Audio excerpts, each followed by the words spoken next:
So the car's now been stripped down to its component parts, as you can see. So we've got the top platform, as I mentioned previously. We've now got the front section. The drive belt doesn't come off the front section unless I need to take it apart to replace it. If we need to do that, I'll let you know later on. We've now got the steering assembly. We've got the centre drive shaft or belt drive shaft, if you like, and then we've got the rear section.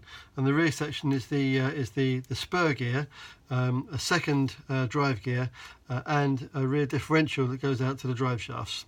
The only thing remaining to do now is to take the shock absorbers off, so I can clean the shock absorbers on the rear and on the front because they need cleaning separately. And then we're ready to go. You can see the chassis here is now ready. Everything's off the chassis. It's absolutely filthy. We're going to give it a really good clean, and hopefully it'll come up quite well. And then the front mudguard's off as well, and that also will have a clean. So all of the component parts I'm literally going to immerse in a bucket of water with some fairy liquid, some warm water obviously, with some fairy liquid and a scrubbing brush. A dishwasher scrubbing brush is fine, and a toothbrush, and I'm going to give it a really good clean and then a rinse and then allow it to dry. So the next shot you'll see will be of the component parts laid out, hopefully nice and clean, and ready to be put back together again. But that in a nutshell is the disassembly part done, with the exception of the engine, which we'll do as a separate part. And I hope that's helped so far.